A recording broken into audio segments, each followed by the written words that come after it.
नमस्कार, मैं पवन चंचल, सहायक आचार्य गणित, राजकीय कन्या महाविद्यालय अजमेर। वैज्ञानिक तथा तकनीकी शब्दावली आयोग नई दिल्ली तथा राजकीय कन्या महाविद्यालय अजमेर के संयुक्त तत्वावधान में दिनांक 8-9 जनवरी को आयोजित होने वाली 2 दिवसीय राष्ट्रीय ई संगोष्ठी हेतु मेरे प्रस्तुतिकरण का विषय है नई शिक्षा नीति के प्रयोजन। नई शिक्षा नीति 2020 भारत की शिक्षा नीति है, जिसे भारत सरकार द्वारा 29 जुलाई 2020 को घोषित किया गया।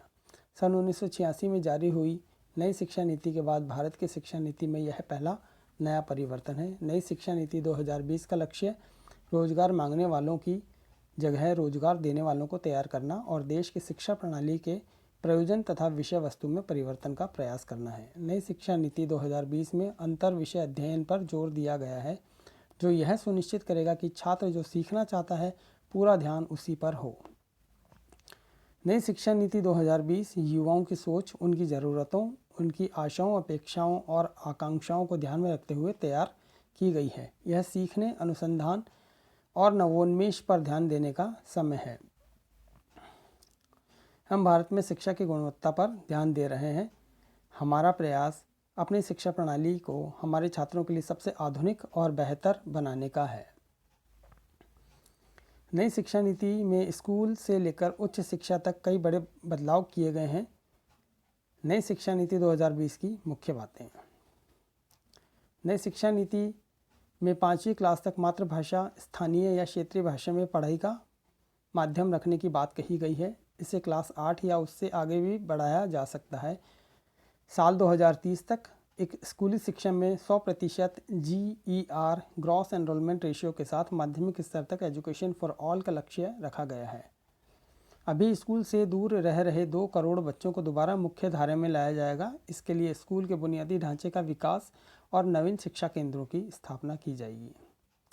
स्कूल पाठ्यक्रम में 10+2 ढांचे की जगह 5+3+3+4 का नया पाठ्यक्रम संरचना लागू किया जाएगा, जो क्रमशः 3 से 8, 8 से 11, 11 से 14 और 14 से 18 उम्र के बच्चों के लिए है। इसमें अब तक दूर रखे गए 3 से 6 साल के बच्चों को स्कूली पाठ्यक्रम के तहत लाने का प्रावधान है, जिसे विश्व स्तर पर बच्चे के मानसिक विकास के लिए महत्वपूर्ण चरण के रूप में मान्यता दी गई है।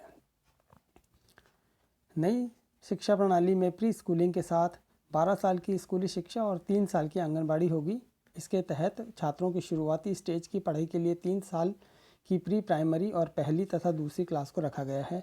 अगले स्टेज में तीसरी, चौथी और 5वीं क्लास को रखा गया है। इसके बाद मिडिल स्कूल यानी 6 से 8 कक्षा में सब्जेक्ट का इंट्रोडक्शन कराया जाएगा। सभी छात्र केवल तीसरी, 5वीं और 8वीं कक्षा में परीक्षा देंगे। 10वीं और 12वीं की बोर्ड की परीक्षा पहले की तरह जारी रहेगी, लेकिन बच्चों के समग्र विकास करने के लक्ष्य को ध्यान में रखते हुए इन्हें नया स्वरूप दिया जाएगा।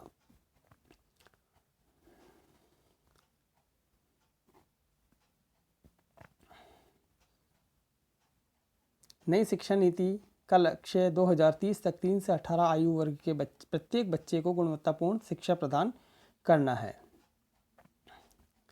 6ठी क्लास से वोकेशनल कोर्स शुरू किए जाएंगे। इसके लिए इसके इच्छुक छात्रों को 6ठी क्लास के बाद से ही इंटर्नशिप करवाई जाएगी। इसके अलावा म्यूज़िक और आर्ट्स को बढ़ावा दिया जाएगा। इन्हें पाठ्यक्रम में लागू किया जाएगा।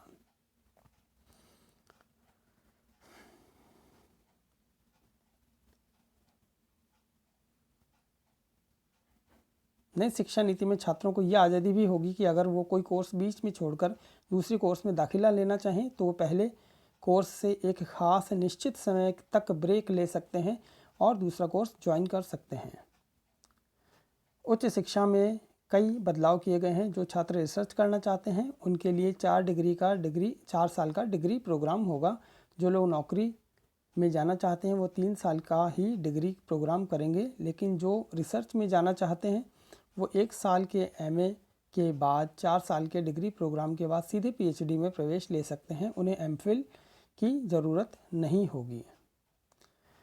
अब शिक्षा नीति में जो बदलाव लाए गए हैं उससे भारतीय भाषाएं आगे बढ़ेगी और उनका विकास होगा। भारत के नागरिकों को रोजी रोटी के लिए सक्षम बनाने का प्रयास भारत की शिक्षा नीति करती है। इस प्रकार की शिक्षा का अर्थ यह है कि हम भारत के नागरिकों को अपनी शिक्षा के माध्यम से सर्वांगीण तरीके से विकसित कर रहे हैं। शिक्षा का अर्थ होता है विद्यार्थियों का सर्वांगीण विकास करना। शिक्षा प्राप्त करने के बाद जब विद्यार्थी अपने व्यावहारिक जीवन में आता है तो वह जीवन की संपूर्ण चुनौतियों को स्वीकार करने के लिए तैयार होना चाहिए। शिक्षा को सिर्फ परीक्षाओं में आने वाले सवालों के जवाब देने तक सीमित रखने के बजाय उन्हें जीवन उन्मुखी बनाने का प्रयास होना अत्यंत आवश्यक है। विद्यार्थी को मनुष्य बनाना यही शिक्षा का प्रमुख उद्देश्य है।